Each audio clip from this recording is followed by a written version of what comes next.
Hello, everyone. Let's pull up our maps today and look at two coastal locations that are critical right now when it comes to the war in Ukraine. One of them you have heard about already. One of them is Crimea.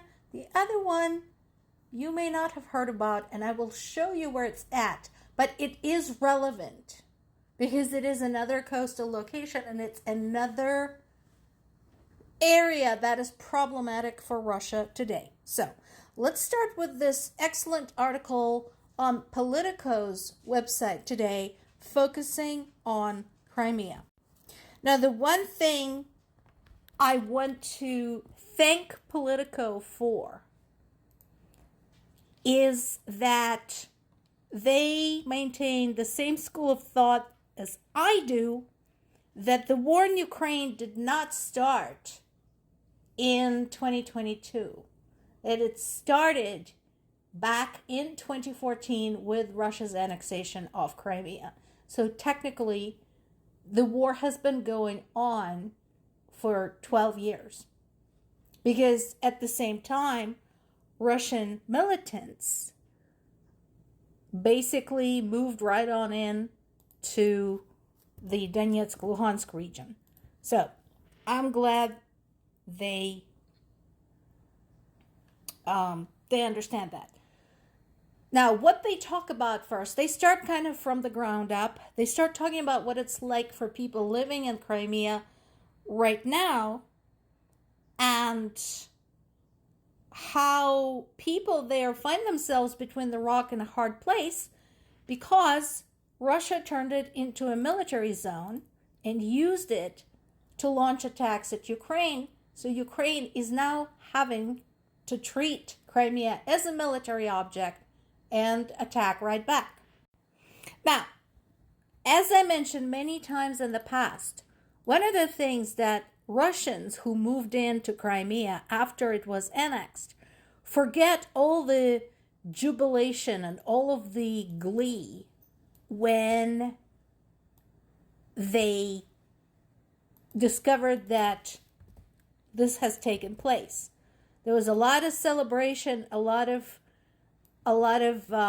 shaking hands and jumping up and down and saying Crimea is ours. And so today, following that, for those of us who remember that, all of Russians' complaints about why don't Ukrainians like us anymore seem disingenuous because we remember the whole Crimea is ours thing. Well, now that Crimea has become a de facto military object constantly under Ukraine's surveillance and frequently under fire, plus with the gas shortages, it is nearly impossible to get out of Crimea. So bridges are destroyed, the land routes are patrolled. Remember I talked about the land route. Most of the train schedules have been basically thrown out. Trains don't go anywhere unless it's a special train. And basically, people are trapped. And another thing is while Crimea was amazing and beautiful and historic and all those things, it doesn't really have resources of its own.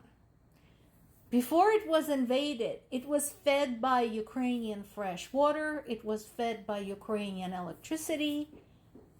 All of that came from Ukraine. Then Russia took over. And now people in Crimea are struggling with not just gas shortages, not just the shelling, but with power cuts and water cuts. That's going to happen. So one of the things I love about this article is that it doesn't just talk about Crimea's strategic importance, it also talks about Crimea's political importance. Because right now, Ukraine made Crimea damn near unbearable, unlivable for Russian military, Russian civilians, and Russian officials. And it's all but cut off from mainland. And so basically, it is teetering. It would be an awesome victory for Ukraine to take Crimea back. It would be awesome to completely isolate it and have the Russians there surrender. And it is damn near isolated right now as we speak. Basically, the chairman of Center for Defense Studies in Ukraine, Andriy Zakhorodnyuk, said, "We want to destroy the Russian military presence in Crimea. Justifiable. But not only that, it would give Ukraine a much stronger foothold along the coast. It would fill in the gap we now have.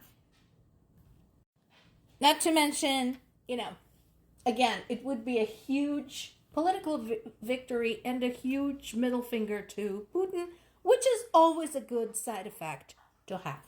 So, like I said, this is on Politico's website. Go read the whole article. There is a lot there. It is comprehensive. Good job, folks, for putting this together. Now, the second location we're going to talk about today, the Kinburn Spit, is not the one that you know much about. Let me show you where it's at before I start talking about why it is important. So what you're seeing, folks, see there's Odessa to the west, right? There is Mykolaiv to the northeast.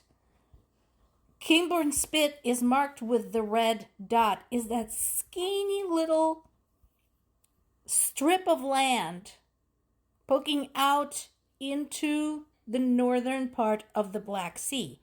And the bigger peninsula you see at the bottom of the screen toward the right, that's the western coast of Crimea. Okay? So now you have the lay of the land, so to speak. So, basically, a Ukrainian sea drone delivered a ground drone robotic complex to that area, to Russian-held territory, which is embarrassing. Basically, think about it. It's not quite the same as landing soldiers there. This is fully robotic, but it can still do damage. So that is what happened. And so these ground-going, land-going drones have been delivered via this particular area. So,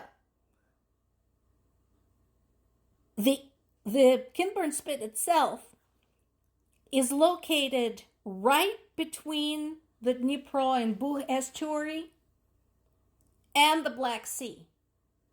So we have access to two major rivers not far from that area. And it's part of the Mykolaiv region, and that is one of the regions, again, that Russia wants badly and can't seem to take. It wouldn't surprise me if in the future Ukrainian military continued taking advantage of these odd bits of land while nobody is watching to deliver weapons land-going robots to cause damage to the Russian military that is holed up in the occupied areas. Another area to watch, this is Kyiv Independent.